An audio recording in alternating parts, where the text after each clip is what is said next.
Nurses of psych wards, what did a patient do that left you speechless? Prison guard here. Guy cut his scrotum open to let people know he was serious. Don't know about what. Guy 2 cut off a butt cheek, or a big part of, and threw it at me as I tried to stop him. Guy 3 punched a wall 3 times really hard, bloody knuckles, and told me he punched the devil cause he was telling him to stab me, but in cool, so he told the devil to fuck off. Guy 4 pretended to drown himself in a toilet, basically splashed pee on his face, and rolled around crying. Guy 5 had sex with a window air vent, and was compliant yet confused when I asked him to stop. Those were the days. Guy 3 just a homie, if we are being honest.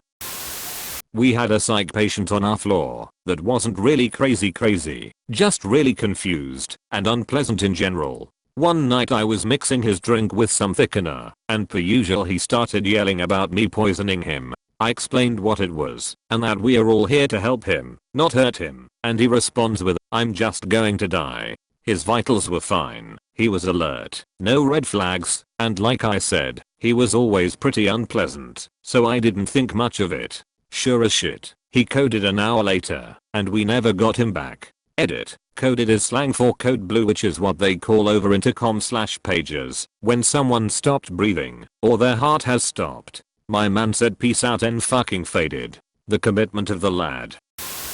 This was actually in a state hospital that is part of the prison system for mentally ill offenders. Patient asked for Vaseline, which is fine. They can have Vaseline, whatever. But this patient was given a whole tub, so of course he stripped completely naked, covered himself in Vaseline, and ran. It was a secure unit, and he didn't escape, but we couldn't get him back into his cell all shift, because he was too fucking slippery. No more tubs. Years ago, I was a student nurse doing my psych rotation in a Catholic facility. The nuns still wore habits and the building was like something out of the Dark Ages. I'll skip talking about the line of patients waiting to undergo ECT treatment in the basement and instead tell you about Maggie. She was a tragic case. She had been on lithium for years and it really kept her psychotic episodes in check until reached toxic levels and could no longer take it. One hot summer afternoon, we heard this banshee screaming coming from Maggie's room. We rushed in there to see what was going on. Entering the room, we are greeted by a scene I will never forget. This late 70s woman is standing on the window ledge, naked as a jaybird, screaming through the window screens at the nuns in the courtyard. "You fucking penguins are going to burn in hell." The poor sisters are scrambling to and fro trying to get away from the ranting madwoman's viscous verbal assault as we were trying desperately to pull her off the grating. I knew then and there that I would never become a psych nurse. We had an older black lady who would walk up and down the ward constantly mumbling. It never stopped. I think she would get something like Thorazine to calm her down, but she would fight it, and her eyes would be all droopy, and she'd slow down, but she kept going. Nobody understood a word she said, and she was there for at least over 6 months. She was punched out once by a patient while he was on the phone because she kept walking by ranting. He just lost it. Anyway, I'm up there doing a patrol one day. I was security, and she's ranting and walking up and down the ward as usual, and they call her to come get her meal. She sits down and opens her tray and stops ranting and states clear as day, "I didn't order no diabetic tray, bitch." Every last person turned to her and all of our mouths were wide open. That was the only thing she ever said clearly. Not a nurse, pharmacist. Had one of our clozapine patients miss a monthly meeting to discuss their medication. Called around. Found out she was in the ICU having eaten 2 of her own fingers, then visited her mother for coffee. Still bleeding. Had a friend tell me of another patient. Made a cut in his thigh and reopened it regularly until the whole thing was a scar tissue cavern. By some miracle avoiding infection. Started using his meat pocket to hold pens and coins and anything he could collect in his ward. Nobody knew until a paperclip pierced the side and he finally wound up with an infection that took him to ICU where they found his stash. Meat pocket. Jesus, dude. Yeah, I don't think I'll bother any further down the thread. Had a guy come in with pictures of families pasted on his feet because he wanted to be close to them. I was a CNA for about 4 years and the saddest ever was my client/resident constantly thought I was her daughter. She went to Harvard and was an extremely brilliant lady in her time. She was non-verbal, but every time I walked into her room she would exclaim, "Elizabeth, you came." I loved this lady so much. She would only eat. When I fed her she was extremely combative with everyone but me. I ended up quitting my job there, but visited her every single day. To the point that her family kind of accepted me as their family. I finally found out that Elizabeth took her own life at 21, and the fact that she thought I was her gave her extreme joy. I never corrected her, and I like to think I gave her peace when she passed holding my hand. She was an amazing lady, and I miss her to this day. When I was in nursing school I had a clinical in the state-funded psych ward downtown. I was assigned to sit with this one girl to monitor her behavior. She spent about 30 minutes doing nothing but eating pudding cups with a plastic spoon. She ate like 6 of them in half an hour. Then out of nowhere she very calmly licked her spoon completely clean and pulled her shirt sleeve up before shoving the entire spoon into an incision in her arm near her bicep. Then very calmly said, "Ops." The nurses that worked there didn't believe me. They kept saying I was making it up and that I couldn't have seen what I saw. Only later on, like 4 hours later, it was a 12 hours clinical, the orderly noticed the girl had some blood on her shirt. He took her into her room to change her clothes and noticed that an incision on her arm had dehisced and had been bleeding. Then eventually agreed to send her to the hospital for testing. The x-ray showed the entire spoon sucked into the fat of her upper arm through an incision where they'd removed a birth control implant in the week before. Apparently the girl had slowly been picking at the sutures and opening it bit by bit until it was deep enough to fit an entire plastic spoon. The girl admitted that the ops was because it had gotten sucked in and couldn't be pulled out, not because she stuck a spoon in her arm. Totally bizarre.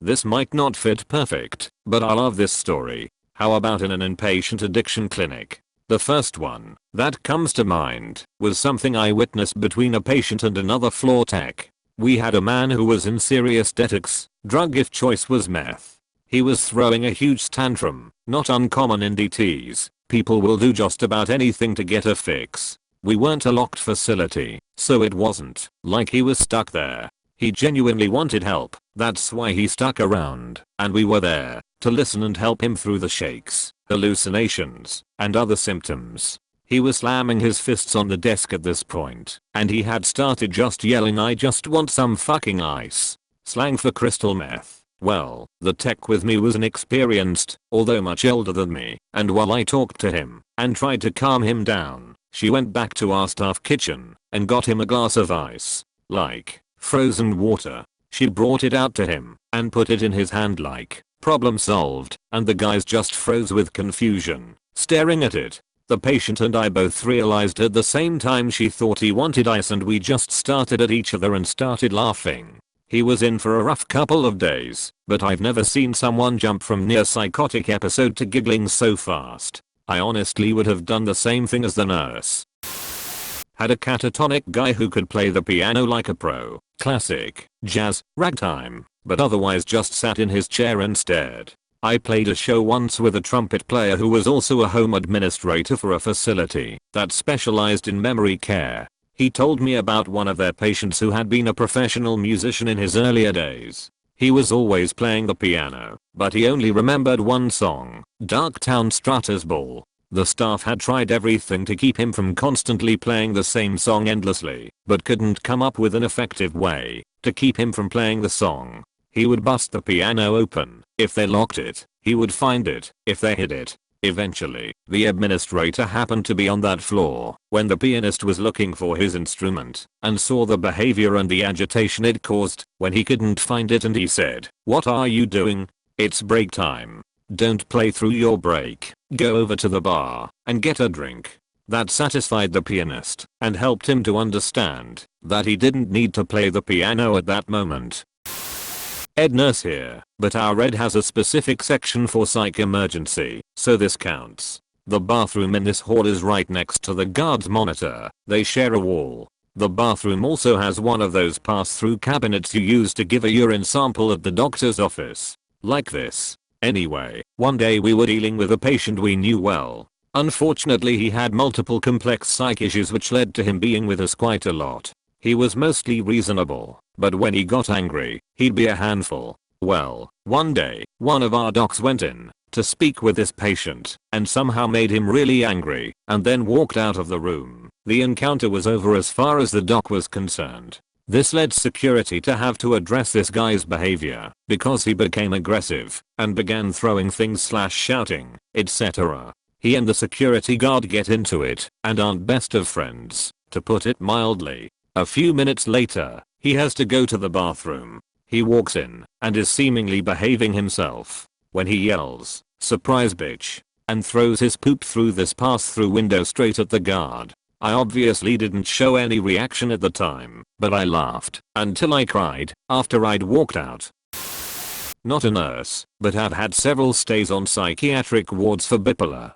To be fair, on most occasions, I didn't enter the wards in the most rational and stable state myself, but what has tended to happen is that, even when they bring you back down to earth, you can end up staying for an extra month or two before they let you go. So I have spent some time on psychiatric wards completely sane, if not maybe firing on all cylinders. Anyway, I have seen a few shocking things, like a guy cutting open his wrists with broken glass and bleeding out pretty severely, but tbh, you quickly become desensitized. What tended to leave me speechless was the abruptness of certain behavior and its total incongruence with facial expressions, etc. For example, sitting watching a TV when a 5-foot-tall 7-stone woman calmly walks over, suddenly lifts the TV up and throws it into the wall with great force, smashing it to bits, and then calmly sits back down in an armchair declaring that the TV was ruining her painting. She wasn't painting by making the armchair give her an orgasm.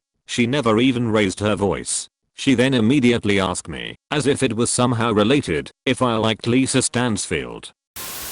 I'm an RN in Boston in a psych hospital and I've seen some shit. One of the things I'll never ever forget was we had this manic guy THST had been transferred from another unit cause he kept getting in fights over there and all the other patients were trying to attack him. I was still working nights back then, and at about 3 AM he came up to me and said his tooth hurt and he needed to see a dentist right away. I said I don't have a dentist for him to see, but when the doctor comes in the morning we can take a look. Gave him some Tylenol and sent him back to bed. About 5 minutes later he came out saying it really hurt and he needed to see a dentist to pull his tooth. Again I told him there's no dentist, but maybe I can get some more pain meds. In the middle of me explaining this to him, he sticks his hand in his mouth and rips his molar out of his head and handed it to me. Blood starts pouring out of his mouth, but he did even to seem to notice. After I clean him up and get the bleeding to stop and call the doctor to get him some Ativan, he goes, "Make sure you give me that tooth back when I leave. That's my tooth, don't try and steal it." Fucking wild shit. Thank you very much for watching until the end. If you enjoyed it, please like and subscribe for more daily videos. I wish you a great day.